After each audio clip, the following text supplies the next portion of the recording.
नमस्कार, साधना न्यूज देख रहे हैं आप। मैं हूं आपके साथ मीनाक्षी। मैं लेकर आई हूं आपके लिए एक खास पेशकश। साधना न्यूज की खास पड़ताल में हमने आपको बताया कि किस तरह से राऊ के सीएमओ चंद्रशेखर निगम का भ्रष्टाचार चरम सीमा पर पहुंच गया है। आज हम आपको दिखाने जा रहे हैं कि राऊ केट रोड पर किस तरह से नजूल कांच कारखाने की भूमि पर कॉलोनी काट दी जाती है। देखिए ये हमारी पूरी रिपोर्ट।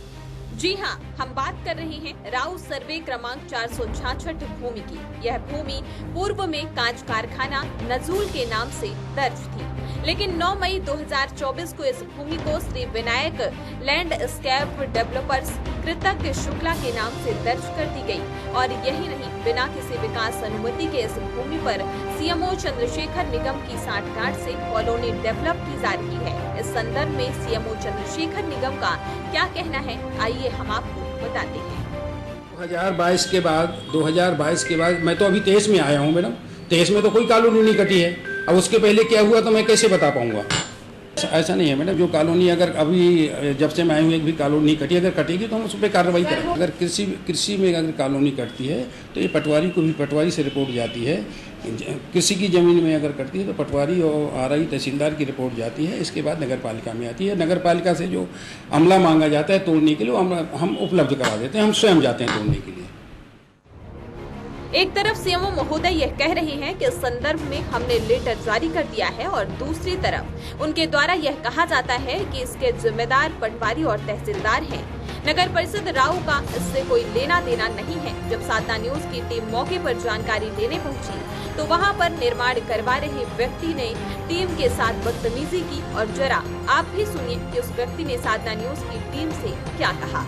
आप जाइए जीतू ठाकुर वहाँ पे, जीतू ठाकुर कॉलोनाइजर है, जीतू ठाकुर में जाइए। आप मुझसे सवाल क्यों कर रहे हैं? मुझसे सवाल क्यों कर रहे हैं जब मैंने आपको बता दिया जीतू ठाकुर की जमीन, आप जीतू ठाकुर से आगे बात करिए। तो देखा आपने कि कागजों में मालिकाना हक किसी और का और बताया कोई और जा रहा है। आप जाइए जीतू ठाकुर वहाँ पे, जीतू ठाकुर कॉलोनाइजर है, जीतू ठाकुर में जाइए। आप मुझसे सवाल क्यों कर रहे हैं? मुझसे सवाल क्यों कर रहे हैं जब मैंने आपको बता दिया जीतू ठाकुर की जमीन, आप जीतू ठाकुर से आगे बात करिए। हम आपको बता दें कि इस भूमि का डाइवर्सन कर आवासीय और व्यावसायिक दर्शाया गया है, लेकिन town and country planning Madhya Pradesh के अनुसार इस भूमि पर औद्योगिक अनुमति है, लेकिन अवैध निर्माणकर्ता द्वारा यहां आवासीय और व्यावसायिक उपयोग के लिए अवैध निर्माण किया जा रहा है, जिसकी किसी भी तरह की कोई अनुमति शासन प्रशासन से नहीं ली गई है। बिना परमिशन के यह निर्माण इस चीज को दर्शाता है कि नगर परिषद राऊ के मुख्य चंद्रशेखर निगम द्वारा इस कार्य को संरक्षण दिया जा रहा है, जबकि इस अवैध कॉलोनी प्रशासन की नजर में भी अवैध पाई गई है, जिसका प्रकरण अपर कलेक्टर महोदय के यहाँ पर भी प्रचलित है। यह हम नहीं कह रहे, बल्कि यह जानकारी प्रशासन द्वारा कागजों में दर्ज है। जब हमारी टीम ने प्रशासनिक अधिकारी से इस संदर्भ में बात की तो अधिकारी ने बताया कि यदि अपर कलेक्टर के यहाँ पर प्रकरण दर्ज होने के बाद भी अवैध निर्माण करवाया जाता है और उसे समय रहते नहीं रुकवाया जाता है तो वहाँ की लोकल बॉडी यानी नगर परिषद राऊ इसकी जिम्मेदार है। इसी का एक उदाहरण हम आपको दिखाना चाहेंगे कि 14 नवंबर 2024 के दिन लोकायुक्त की टीम ने एक आईएएस के खिलाफ कार्रवाई की गई। यह कार्रवाई इसलिए की गई क्योंकि उनके द्वारा अवैध निर्माण पर समय रहते रोक नहीं लगवाई गई। वही इस पूरी खबर पर ज्यादा जानकारी के साथ हमारे साथ विशेष संवाददाता रोशनी जुड़ गई है। रोशनी, एक बार फिर से हम इस पूरी खबर को लेकर आए हैं, खास पेशकश को, कि दोबारा हम फिर से अपने दर्शकों को दिखा सके, क्योंकि कहीं ना कहीं ये मामला सामने आया कि अब जो यहाँ के कर्मचारी हैं, जो भी अधिकारी हैं, उन पर कार्रवाई के नाम पर कोई भी किसी भी तरीके का जू रेंगता नजर नहीं आ रहा है। क्या कहेंगे आप? मीनाक्षी, मैं ये कहना चाहूंगी कि जो चंद्रशेखर निगम है, जो सीएमओ है, केवल उनके ऊपर कार्रवाई क्यों नहीं की जाती है? आईएएस लेवल के जो अधिकारी हैं उन पर कार्रवाई की जाती है। यदि एक छोटा सा भवन निर्माण हो रहा था बिना अनुमति के, वहां पर समय रहते हुए उनके द्वारा का जो निर्माण है वो नहीं रुकवाया गया तो उनके खिलाफ उनके ऊपर कार्रवाई की गई। लेकिन सीएमओ चंद्रशेखर निगम, जो सीएमओ है राऊ नगर परिषद के, उनके ऊपर कार्रवाई क्यों नहीं की जाती है? और अभी जो आपने जानकारी दी, जो सर्वे नंबर 466 है, वहाँ पर भी अवैध कॉलोनी का निर्माण चल रहा है। बहुत ही बड़े लेवल पर वहाँ निर्माण चल रहा है, लेकिन इसके अपर कलेक्टर महोदय के यहाँ पर प्रकरण चलने के बाद भी, वहाँ लेटर जारी होने के बाद भी अभी तक वहाँ कार्रवाई नहीं की जा रही है।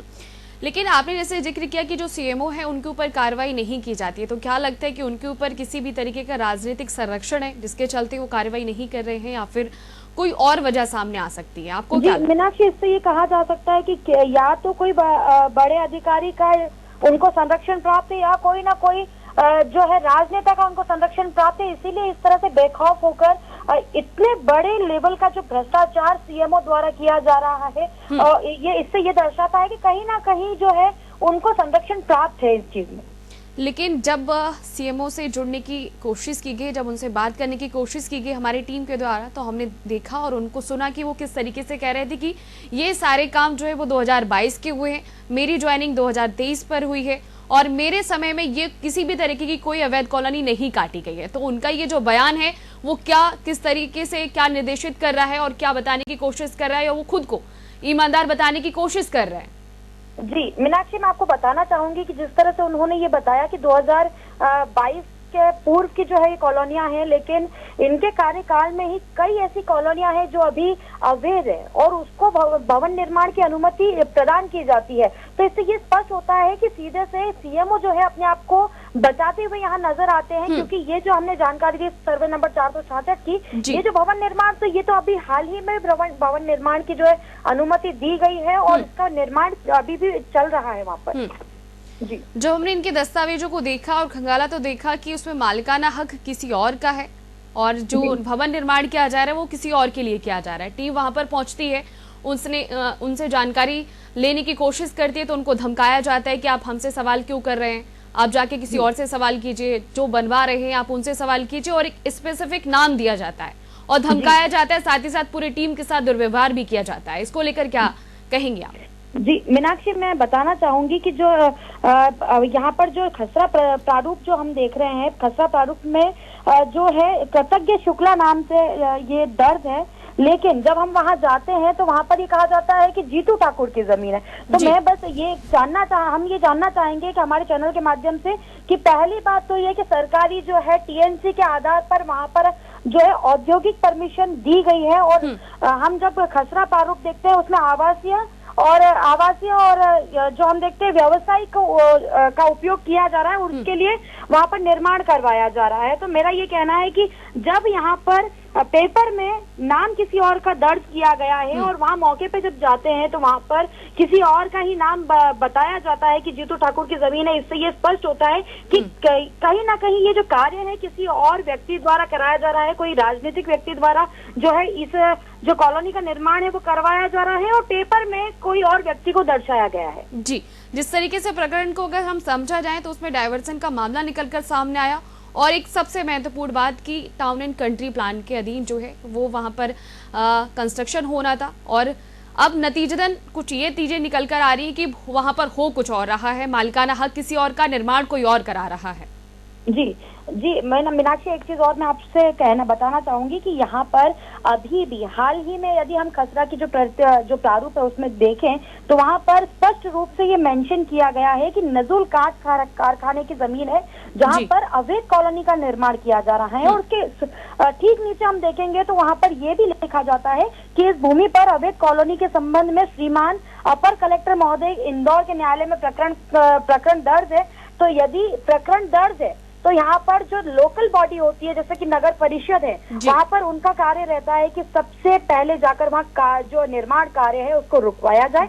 लेकिन जब बड़े अधिकारी द्वारा ही वहाँ पर संरक्षण प्राप्त है तो फिर वहाँ कैसी कार्रवाई की जाएगी? क्योंकि हम जब सीएमओ से बात करने जाते हैं तो उनके द्वारा हर बार ये कहा जाता है कि इसमें आरआई पटवारी और तहसीलदार जिम्मेदार है, इसमें नगर परिषद का कोई लेना देना नहीं है। लेकिन जो हम देखें कि जो प्रावधान है उसमें यह है कि नगर परिषद का कार्य रहता है कि वो वहां जाकर निर्माण रुकवाए, लेकिन अभी तक वहां निर्माण नहीं रुकवाया गया है, बल्कि उनके संरक्षण में ही वहां पर निर्माण जारी है। जी, कार्य और भी तेजी से और धड़ल्ले से वहां पर चल रहा है, और आपने जब उनसे जुड़ने की कोशिश की तो फिर वो कहीं ना कहीं वहां पर बचते नजर आ रहे हैं, और कहीं ना कहीं ये भी देखा जा रहा है कि उन पर किसी राजनीतिक संरक्षण भी हो सकता है, या फिर कोई बड़ा पद जो है वो उनके जरिए वो छुपने की कोशिश कर रहे हैं, उनको कवर करके रखा हुआ है। सबसे ये बात। और कहीं ना कहीं अब हम बात कर लेते हैं सरकार की, क्योंकि कहीं ना कहीं सरकार ये कहती है कि अवैध कॉलोनाइजर्स जो हैं वो उनकी खैर नहीं है, मध्य प्रदेश में उनके लिए कोई स्थान नहीं है। तो सरकार और प्रशासन को आप क्या कहेंगी?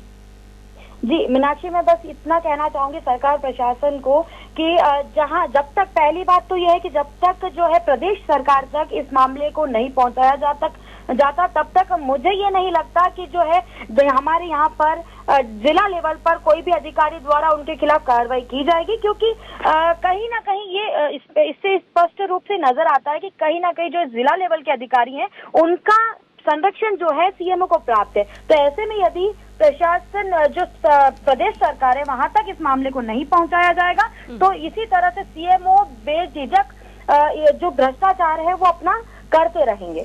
लेकिन रोशनी जी, जहां एक तरफ सरकार जो है वो ये कहती है कि मध्य प्रदेश में अवैध कॉलोनाइजर्स या फिर अवैध अतिक्रमण करने वालों पर कार्रवाई की जाएगी और उनका स्थान मध्य प्रदेश में नहीं है, लेकिन देखिए आप कार्रवाई करने वाले ही अवैध निर्माण करवा रहे हैं और लोगों को अपना संरक्षण दे रहे हैं, तो कैसी कार्रवाई होगी फिर ये?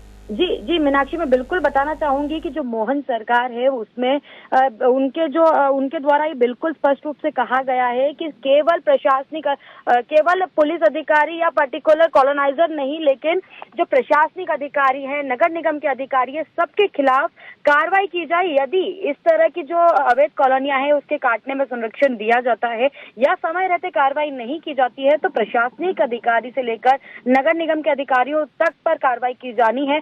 लेकिन यहाँ पर जिस तरह से संरक्षण प्राप्त है बड़े अधिकारियों का, इससे ये स्पष्ट होता है कि जो मोहन सरकार है उनके आदेश की जो है अवहेलना की जा रही है यहाँ पर। रोशनी जी, बहुत बहुत शुक्रिया हमारे साथ जुड़ने के लिए और उस पूरी खबर पर अपडेट को साझा करने के लिए। तो खबर हम आपको बता रहे थे इंदौर के राउ क्षेत्र से, जहां पर केट रोड पर नजूल कांच कारखाने की भूमि पर कॉलोनी काट दी जाती है। दरअसल ये टाउन एंड कंट्री प्लान के अधीन, आपको बता दें, औद्योगिक क्षेत्र है जहां पर अब अवैध तरीके से कॉलोनी को काट दिया गया है।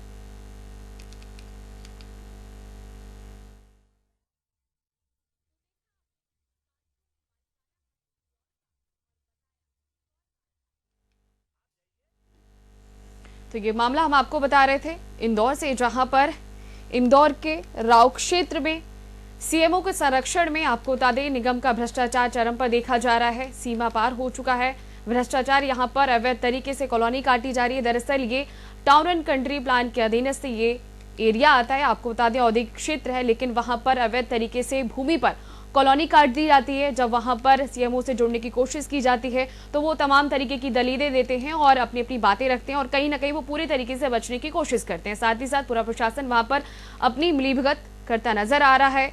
जब टीम वहां से जुड़ने की कोशिश करती है, उनसे जानने की चीजें कोशिश करती है, तो कहीं ना कहीं उनको उनके साथ हेरफेर किया जाता है और उनके साथ व्यवहार भी किया जाता है।